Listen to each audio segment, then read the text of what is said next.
بسم اللہ الرحمن الرحیم۔ فرمان محمد صلی اللہ علیہ وسلم ہے کہ لمبی زندگی کا راز ایک تسبیح ہے۔ یہ تسبیح پڑھنے والا 100 سال تک بیمار نہیں ہوگا۔ اگر کوئی بیماری ہو تو یہ تسبیح پڑھنے سے صحت یابی انشاءاللہ نصیب ہو جائے گی۔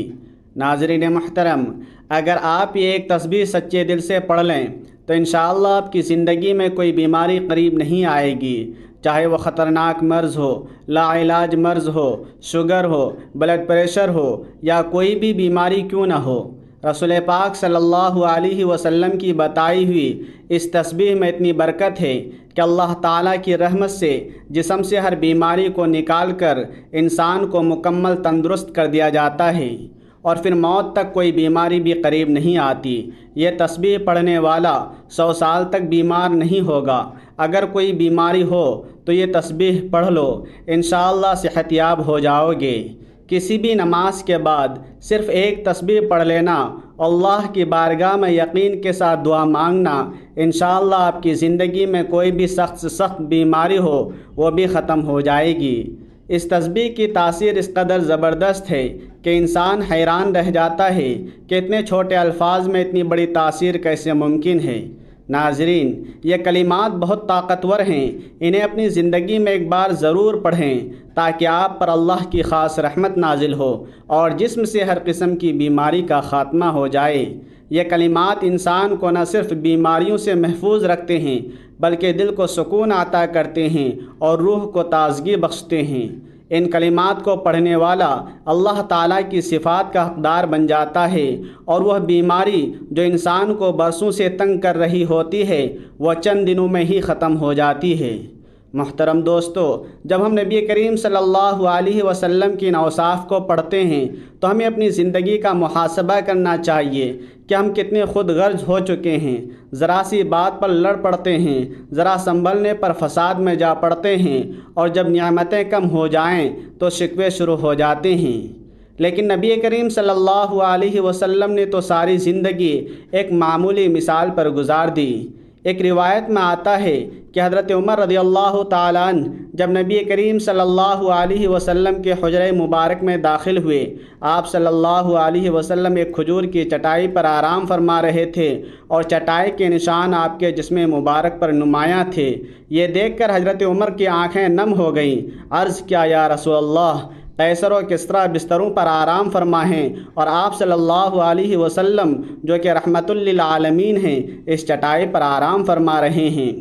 آپ صلی اللہ علیہ وسلم مسکرا کر فرماتے ہیں، عمر، کیا تم یہ نہیں چاہتے کہ ان کے لیے دنیا ہو اور ہمارے لیے آخرت؟ ناظرین، یہی وہ سبق ہے جسے ہمیں اپنی زندگی کا حصہ بنانا ہے۔ ہم دنیا کے مال پر نہ اترائیں، نہ کسی کو حقیر جانیں، نہ کسی سے بے رخی کریں، بلکہ عاجزی اختیار کریں، شکر کریں، قناعت کریں اور محبتیں بانٹیں۔ عزیزو، اگر نبی کریم صلی اللہ علیہ وسلم بھوکے رہ کر بھی مسکراتے تھے تو ہمیں بھی اپنی چھوٹی چھوٹی محرومیوں پر شکایت نہیں کرنی چاہیے۔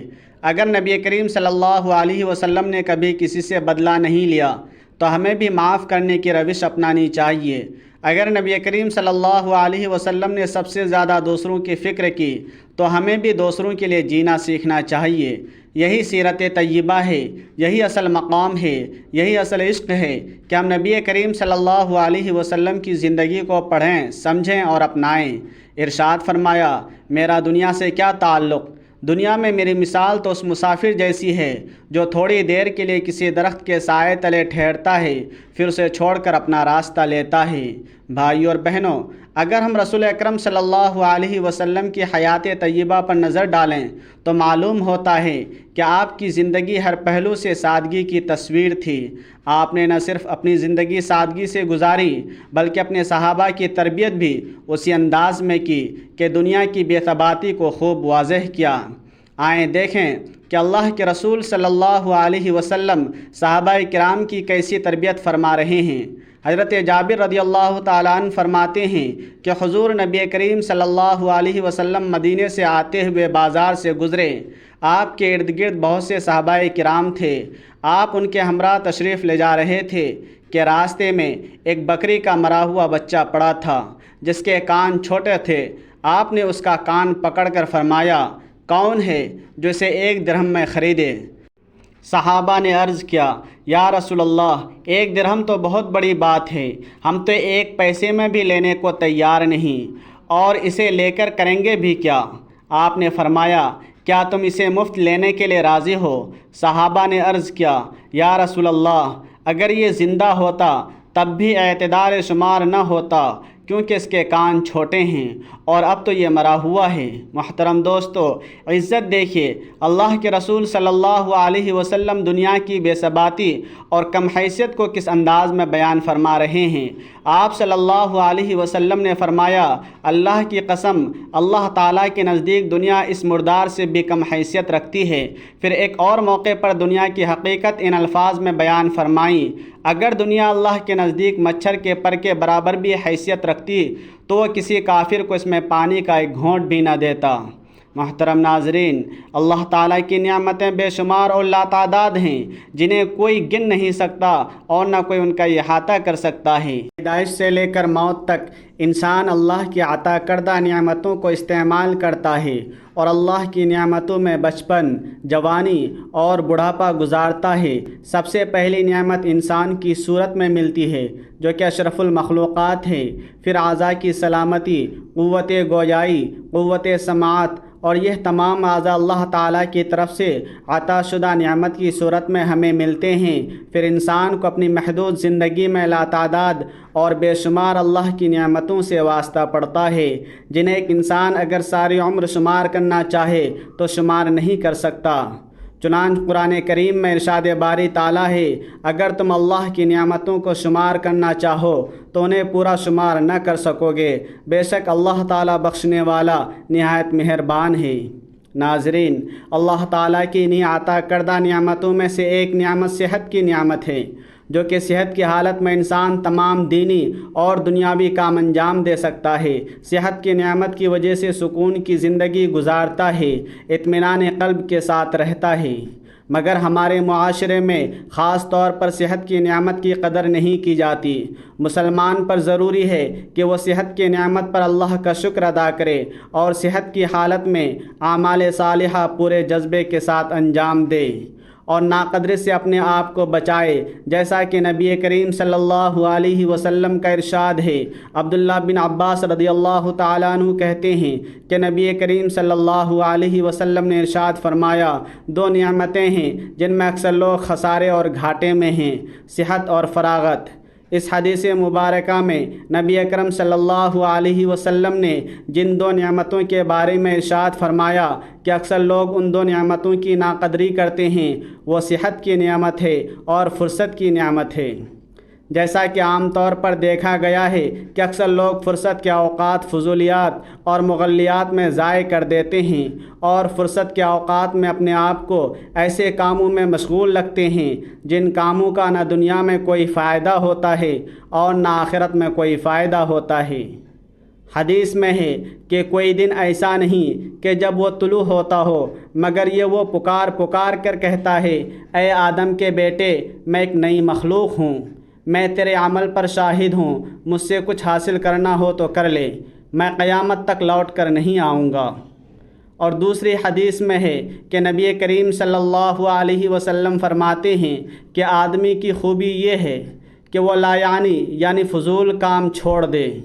دوسری چیز جس کے بارے میں نبی کریم صلی اللہ علیہ وسلم نے فرمایا کہ اس کی اکثر لوگ ناقدری کرتے ہیں، ناظرین، وہ صحت کی نعمت ہے۔ صحت کی ناقدری اس طرح ہوتی ہے کہ صحت کے زمانے میں اگر آدمی کوشش کرے تو اللہ تبارک و تعالیٰ کی خوب عبادت کر سکتا ہے، ذکر و اذکار کر سکتا ہے، تسبیحات کر سکتا ہے اور قرآن کریم کی تلاوت کر سکتا ہے، اعمال صالحہ میں، نیک کاموں میں اور عبادت میں خوب مجاہدہ کر سکتا ہے۔ مگر اکثر ایسا ہوتا ہے کہ انسان صحت کے تعلق میں نیک اعمال کو فراموش کر دیتا ہے اور لاپرواہی کے ساتھ صحت کی نعمت کی ناقدری کرتا ہے۔ حالانکہ صحت کی نعمت کا ایک بہت بڑا فائدہ یہ بھی ہے کہ اگر آدمی صحت کے اندر کسی عبادت کا عادی ہو اور بیماری کے ایام میں وہ عبادت نہ ہو سکتی ہو تو اللہ تبارک و تعالیٰ بیماری کی حالت میں اسی عبادت کا ثواب عطا فرماتا ہے۔ حضرت انس فرماتے ہیں کہ رسول اللہ صلی اللہ علیہ وسلم نے فرمایا، جب مومن بندہ کسی بیماری میں مبتلا ہوتا ہے تو اللہ تعالیٰ فرشتے سے فرماتا ہے کہ ان نیک اعمال کو اس کے نامہ اعمال میں لکھ دیا کرو جو وہ صحت کے زمانے میں کیا کرتا تھا۔ پھر اللہ تعالیٰ اسے شفا اور صحت عطا فرما دے تو اسے گناہوں سے پاک و صاف فرما دیتا ہے، اور اگر اسے اپنے پاس بلا لے تو اسے معاف فرما دیتا ہے اور اس پر رحم فرماتا ہے۔ اسی طرح حضرت عبداللہ بن عمر رضی اللہ تعالیٰ عنہ فرماتے ہیں کہ رسول اللہ صلی اللہ علیہ وسلم نے فرمایا کہ جب کوئی بندہ عبادت کرتا ہے پھر بیمار ہو جائے تو اللہ تعالیٰ فرشتوں سے فرماتا ہے کہ اس بندے کے لیے اس عمل کا ثواب بھی لکھو جو عمل وہ صحت کی حالت میں کیا کرتا تھا، یہاں تک کہ میں اسے صحت دیتا ہوں یا پھر اسے اپنے پاس بلا لوں۔ اور حضرت ثقیل رحمۃ اللہ علیہ فرماتے ہیں کہ حضرت عبداللہ بن مسعود رضی اللہ تعالیٰ عنہ بیمار تھے، ہم لوگ عیادت کے لیے حاضر ہوئے تو حضرت ابن مسعود رضی اللہ تعالیٰ عنہ رونے لگے۔ ہم نے آپ کو تسلی دی تو آپ نے فرمایا کہ میں بیماری سے پریشان ہو کر نہیں رو رہا ہوں، اس لیے کہ میں نے رسول اللہ صلی اللہ علیہ وسلم سے سنا ہے کہ بیماری گناہوں کے لیے کفارہ ہے، اس لیے بیماری سے پریشان ہونے کی ضرورت نہیں۔ میں تو اس بات پر رو رہا ہوں کہ بیماری کمزوری کے زمانے یعنی بڑھاپے کی عمر میں آئی ہے، جس میں طاقت اور قوت مفقود ہونے کی وجہ سے انسان عمل نہیں کر سکتا۔ محنت کے زمانے میں بیماری آتی تو بیمار ہونے سے پہلے جو اعمال کرتا تھا بیماری کے زمانے میں بھی ان اعمال کا اجر و ثواب لکھا جاتا۔ میں تو اس بات پر رو رہا ہوں۔ ناظرین، اس لیے ہمیں چاہیے کہ ہم اللہ تبارک و تعالیٰ کی طرف سے عطا کردہ عظیم نعمت صحت کی خوب قدر کریں اور صحت میں خوب عبادت کریں تاکہ ہمیں آزمائش اور بیماری کے ایام میں بھی اس عبادت کا ثواب ملتا رہے، اور صحت کی نعمت کو بیماری سے قبل غنیمت جانیں۔ جیسا کہ حدیث شریف میں آتا ہے، رسول اللہ صلی اللہ علیہ وسلم نے ایک آدمی کو نصیحت کرتے ہوئے فرمایا، 5 چیزوں کو 5 چیزوں سے پہلے غنیمت سمجھو۔ اپنی جوانی کو اپنی بڑھاپے سے پہلے غنیمت سمجھو، اپنی صحت کو اپنے مرض سے پہلے غنیمت سمجھو، اپنے مالدار ہونے کو اپنی محتاجی سے پہلے غنیمت سمجھو، اپنی فراغت کو اپنی مصروفیت سے پہلے غنیمت سمجھو، اور اپنی زندگی کو اپنی موت سے پہلے غنیمت سمجھو۔ اللہ رب العزت ہم سب کو صحت کی نعمت کی قدر کرنے کی توفیق عطا فرمائے۔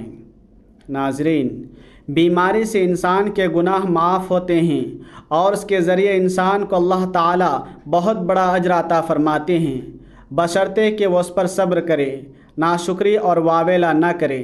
مزید یہ کہ اس کے احسانات میں سے ایک احسان یہ بھی ہے کہ بیمار آدمی کو بیماری کی حالت میں ان اعمال کا اجر جن کو وہ تندرستی کی حالت میں کیا کرتا تھا بغیر کسی کمی کے ملتا رہتا ہے۔ بیماری اللہ کی طرف سے آتی ہے اور اس سے شفا بھی اللہ ہی دیتا ہے، جیسا کہ قرآن پاک میں ارشاد ہے کہ جب میں بیمار ہوتا ہوں تو وہی یعنی اللہ مجھے شفا دیتا ہے۔ ناظرین، بیماریوں کے علاج کے لیے مختلف طریقوں کا علاج ہے۔ انسان بیماری پر قابو پانے کے لیے ہر وقت کوشش کرتا ہے، اس کے لیے نت نئی دوائیں استعمال کرتا ہے، لیکن شفا صرف اس وقت ملتی ہے جب اللہ کی طرف سے منظوری ہو۔ رسول پاک صلی اللہ علیہ وسلم فرماتے ہیں کہ ہر بیماری کے علاج کے لیے دوا ہے، اور جب دوا کے اثرات بیماری کی ماہیت کے مطابق ہوتے ہیں تو اس وقت اللہ کے حکم سے مریض کو شفا ہو جاتی ہے۔ یعنی بیماری کا علاج کرنا سنت نبوی ہے۔ سر درد کے لیے مختلف ادویات کا استعمال کیا جاتا ہے۔ بیماری ہونے کی صورت میں ڈاکٹر کے مشورے سے دوا ضرور لیں، مگر اللہ سے شفا کی دعا کرنا نہ بھولیں۔ دوائیں صرف ایک ذریعہ ہیں، حقیقی شفا صرف اور صرف اللہ کے ہاتھ میں ہے۔ دوا سے زیادہ فائدہ دعا میں ہوتا ہے، اور بعض پیچیدہ بیماریوں میں جہاں دوائیں بھی اثر نہیں کرتی، سب کے دل سے کی ہوئی دعا ایسا اثر دکھاتی ہے کہ مہینوں کی تبدیلی دنوں میں دور ہو جاتی ہے۔ مریض اور معالج دونوں کا دھیان اللہ کی طرف ہو جائے تو ناظرین یہ سونے پر سہاگا والی بات ہے۔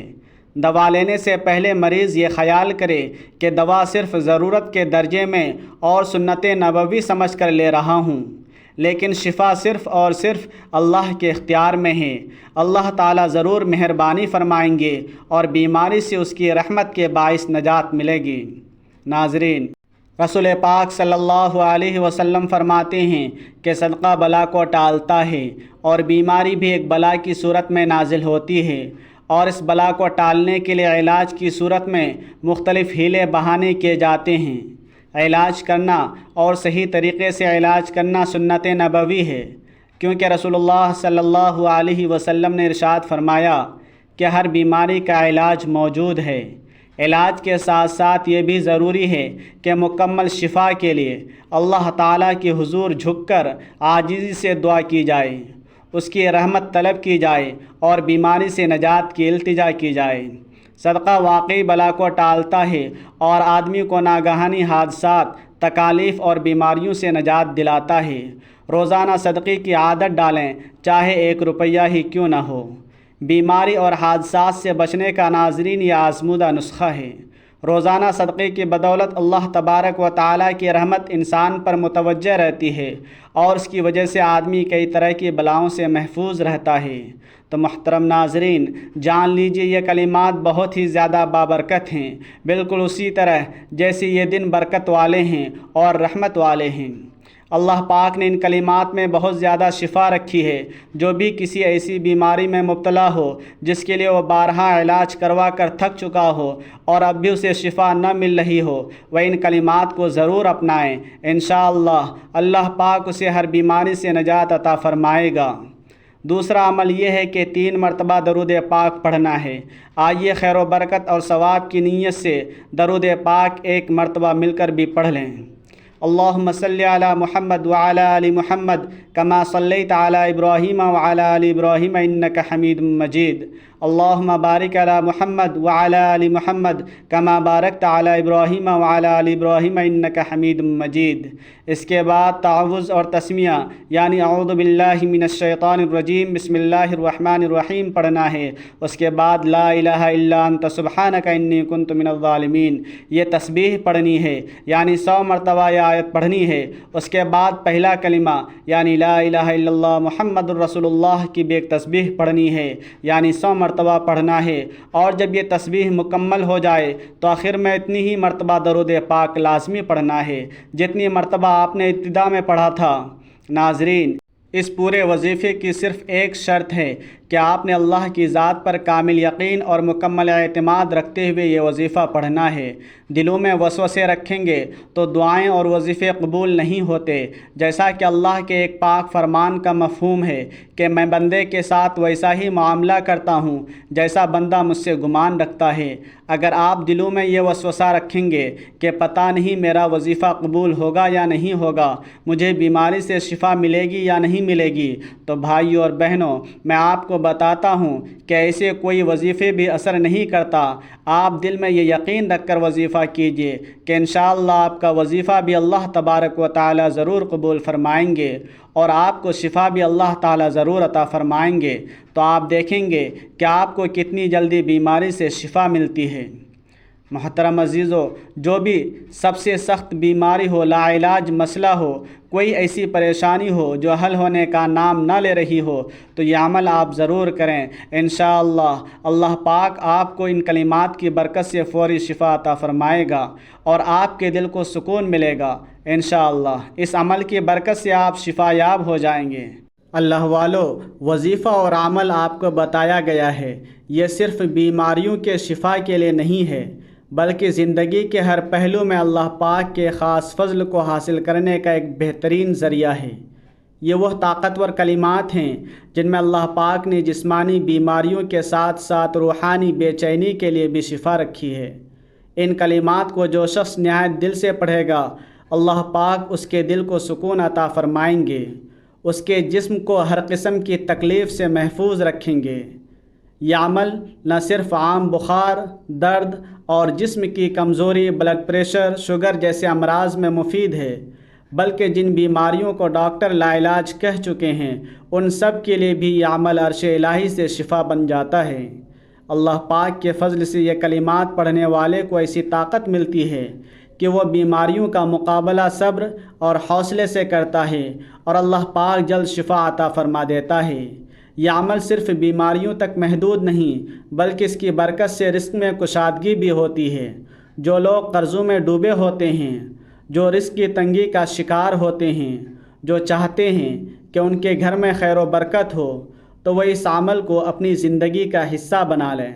انشاءاللہ گھر میں خوشحالی آئے گی، میاں بیوی میں محبت پیدا ہوگی، اولاد فرما بردار ہو جائے گی اور گھر جنت کا نمونہ بن جائے گا۔ جو شخص یہ کلمات پڑھے گا اس کے رزق کے دروازے کھلیں گے، کاروبار میں ترقی ہوگی، بے برکتی ختم ہوگی اور انشاءاللہ دل کو وہ روحانی سکون حاصل ہوگا جو مال و دولت سے نہیں ملتا۔ ان کلمات کو پڑھنے سے دل مضبوط ہوتا ہے اور ہر قسم کے وسوسوں، خوف اور فکری بیماریوں سے نجات ملتی ہے۔ اللہ رب العزت سے دعا ہے کہ نیکی کی بات ہم سب کو سننے، سمجھنے اور اس پر عمل کرنے کی طاقت اور توفیق عطا فرمائے۔